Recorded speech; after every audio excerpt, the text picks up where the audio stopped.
What's interesting to me about TAS is that it didn't start off with a product. The initiation of it was to talk to a lot of people in the industry, centre managers, practitioners, and find out what they really wanted in terms of the ability to communicate.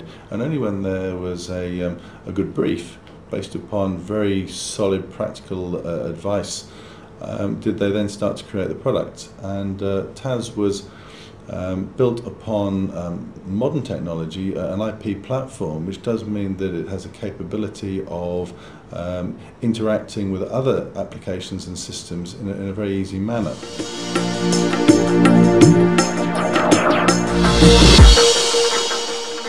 It can be answered in two halves, really.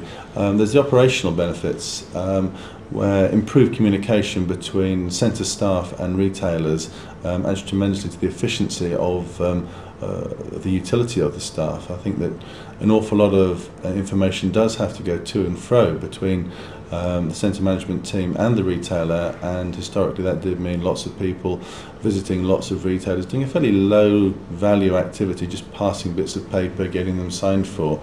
So the ability to communicate through TAS directly and efficiently to all the retailers, both with text and with voice, and with an unimpeachable audit trail, is a very good thing.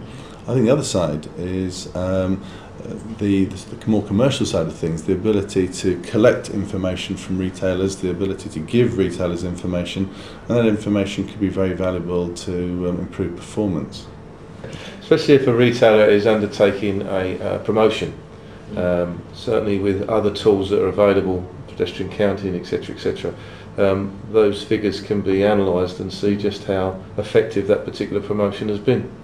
I think like the Holy Grail will be looking at the overall footfall of the centre, then looking at how many people are going into the store, and then to measure off the overall sales, to measure, so that if promotion's going on, you'll be able to see exactly as a percentage from the overall footfall to the sales, to the, yeah. Accountability of spend. Yes, I think it's key. I think going back to Anthony's first point about the operational side as well, the ability of TAS allowing you to target specific areas within a centre quickly, to talk to retailers in that area rather than do a massive evacuation of a centre, because that is all you can do, is very key.